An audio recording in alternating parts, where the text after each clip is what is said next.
Hey guys, how's it going? Michael Troy here. We're going to take another trip down memory lane with this Chris Claremont interview from 1985 in Amazing Heroes magazine, this really great publication about comic books from back in the day. Um, so this is from 1985 and it's an interview to celebrate Chris Claremont's 10 years of writing the X-Men. So I think that this is like a little time capsule moment.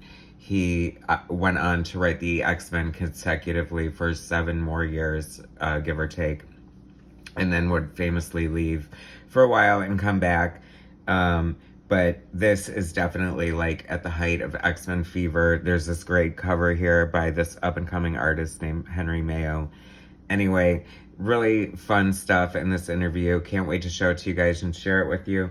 So make sure you subscribe to my channel, hit that like button. I'm going to cue the intro and I'll be right back. MichaelFitzTroytv, comic book art critiques, stories talk in sarcastic ways, represent a geeky gaze, aliens, comics rule the day. Hurry up and turn that page. Michael Fitz Troy. All right, so here we go. This, like I said, is an Amazing Heroes publication. It was like a magazine about comic books that featured lots of great like interviews and articles. This is before the internet, so this is one of the ways we got our comic news back in the day. And I was such a huge X-Men fan, and I loved Storm in any incarnation. She's my absolute favorite X-Man and X-person, whatever. But I was really excited when I saw this cover, because I had no idea. You walk into the comic book store and then it's just sitting on the stands. It's not like we had once again, the internet to show us the up-and-coming stuff that was happening. And this was also great. I mean, it gave us, interviews. So I, as an aspiring comic book artist and creator, I always, really enjoyed reading interviews to get sort of the nuts and bolts behind the scenes kind of thing. So they did have like previews and stuff of comic books and whatnot. Preview art. I mean, this is on newsprint, so you can see how, sort of like not super clear the printing is. But it's what we had, it's what we loved, and we didn't care. And it was way more affordable. Anyway, here's the interview with Chris Claremont by Kim Thompson. They're showing an array of like highlights from his career. And I meant to look it up and I forgot, but whatever. That's what Google's for. A rare issue of Doctor Strange written by Chris Claremont with art by Michael Golden. So that's way cool there. This Marvel Team Up, which Claremont wrote for a long time. That's where he first worked with Byrne before they did the X-Men together. I mean, they did other books too, but Marvel Team Up was one of the projects that they worked on together. And then, so this is Marvel Team Up number 100 with, I want to say this is the first appearance of Karma, who would go on to be part of the New Mutants. And I don't know if he did the interiors as well. Unfortunately, I had these 3, but not these 2. And now I want these 2. But I see Frank Miller did the cover. And I don't know who the inker is. I want to say Janssen, but I'm not 100%. Anyway, Bill Sienkiewicz's run with with Chris Claremont on the New Mutants. Life-changing, one of my favorite story arcs ever in comic book history. I just absolutely fell in love with Bill Sienkiewicz's work. My brother was a fan of his Moon Knight, and I really like looking at it. I mean, the covers alone blew me away. Huge lifelong Bill Sienkiewicz fan. It was so radical and different, and I immediately jumped to it. And conversely, like a very different kind of artist, one of my favorite X-Men artists of all time, Paul Smith, all too brief run. He barely had like 10 issues because there was a fill-in by Walt Simonson, and he only did half of the 175. Anyway, when he departed, but he has like a really sleek, open kind of style. And Claremont actually talks about different styles in here, comparing. I thought it was interesting, some of the artists that he worked in, and he cited Paul Smith as very like good for the X-Men as far as being sleek and polished style and high tech, and said that John Romita Jr. was a little grittier. And I sort of got the sense, like, he didn't say it as much, but I think that, like, he definitely enjoyed working with Paul Smith more. But he did cite them both as great storytellers, which I agree. You know, there are different ups and downs, and I did not care for Romita Jr.'s X-Men at the time, but I grew to love it, and I have a great nostalgia for it. And I absolutely loved, like, so many of his other runs, like Daredevil, and just Thor. I think I enjoyed that too. So, you know, it's weird with him. I feel like people either really love him or really hate him, and then there's people like me who enjoy certain periods of his art. But, you know, artists grow and change, and, you know, I guess it depends on what writers they're working with and whatnot. And then, of course, the famous God Loves, Man Kills. I mean, this is like very early stages of graphic novels for American comic book publications of this scope. It was oversized. The production was beautiful. The colors looked painted by Chris Claremont and Brent Eric Anderson. Interestingly, Brent Anderson was offered the X-Men after that, I think, and he declined. I might have been like a monthly schedule kind of thing. I'm not sure. Barry Windsor-Smith's first issue of the X-Men with Claremont, 186, Life, Death, one of my favorite stories ever. I definitely prefer Windsor-Smith's inks over his pencils, but I really love the way Terry Austin inked this. Terry Austin is, of course, not only one of the best X-Men inkers, but one of the best inkers in the industry and in comic book history. Life, Death, Part 1 and Part 2. There was supposed to be Part 3, and it fell through. And then Barry Windsor-Smith wound up turning it into a graphic novel, changing Storm into his character, Adastra, and it's called Adastra in Africa. I think I did a review on it, so you can look that up if you want to watch that. Anyway, so I really appreciate Claremont as a writer and as a personality. Like, he's very engaging and very, like, intelligent and witty, and just, like, you can just, like, his passion, you can just, like, totally sense his passion for writing and for the characters and for the X-Men. And not super crazy about the interviewer. I feel like it's one of those interviewers where they sort of keep setting the subject up to, like, give them the answer they want to hear, and they keep pushing, and even if it's not happening, like, let it happen organically. Like Joe Rogan, I think, is such a great interviewer, how he just seems genuinely interested in asking them a question and listening to their answer.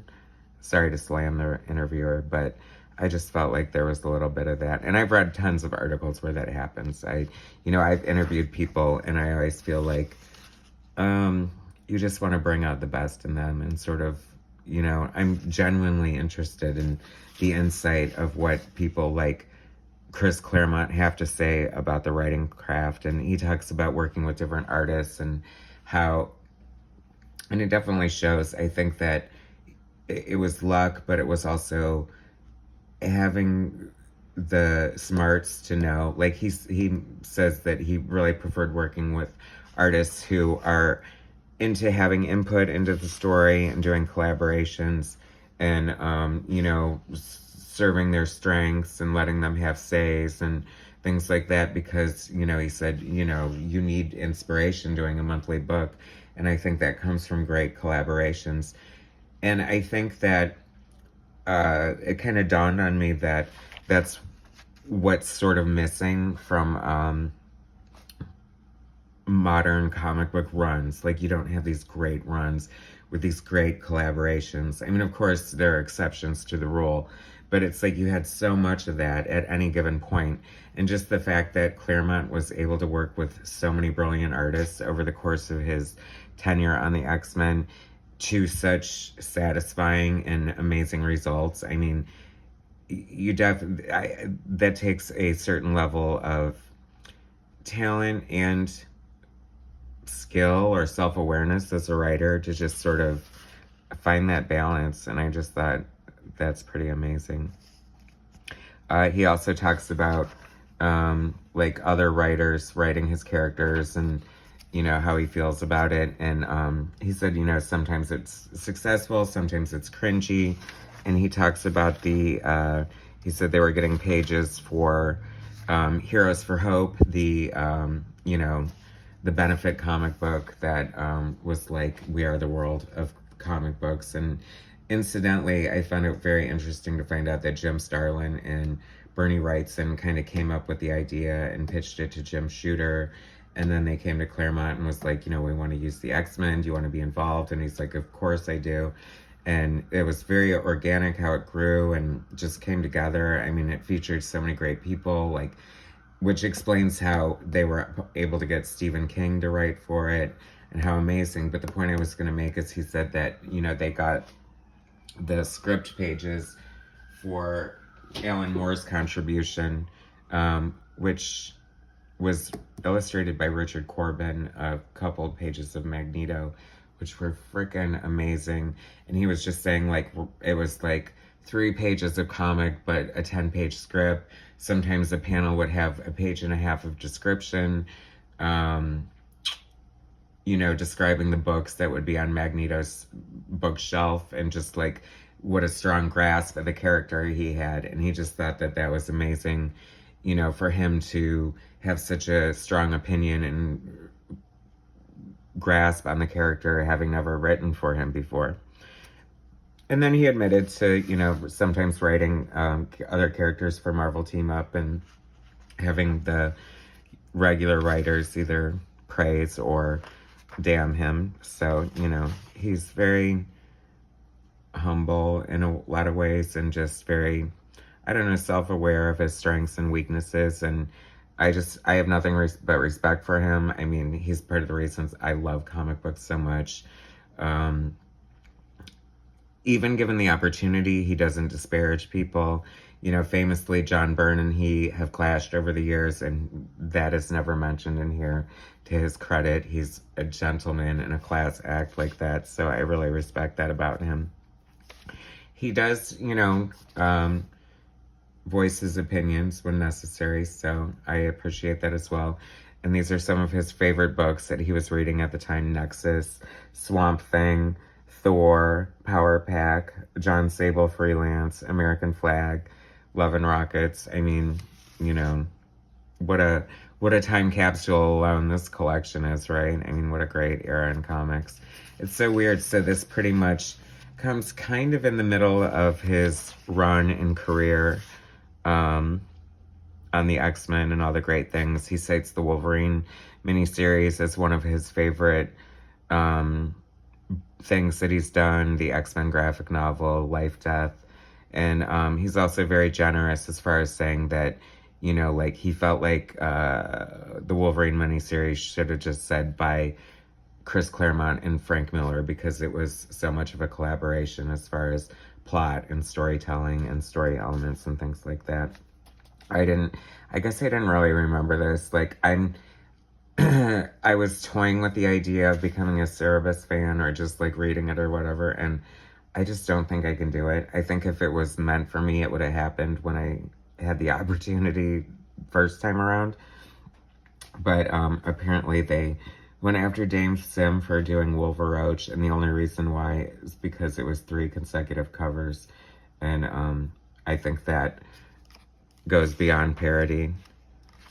But it's just a really great in-depth interview. It's interesting. They were preparing to go to France, and I remember that happening, to do research and scouting locations, as Claremont says in this interview.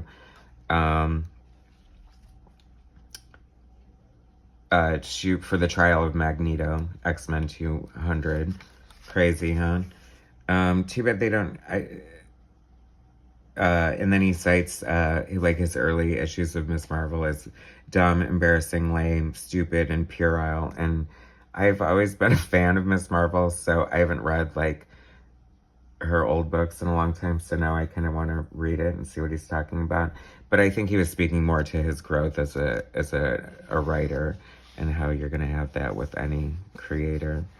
But I mean, just, oh, one of the points, the huge points that I wanted, she was asking him about characters that he hadn't written, and, you know, if there was some character like he was dying to sink his teeth into that he hasn't really written. And he said that not really, like, he said he had mentioned wanting to do like or something with Wonder Woman, and he would like to bring to Wonder Woman what Walt Simonson brought to Thor. And that has been like my dream. Maybe I was subconsciously remembering this interview from when I read it years ago.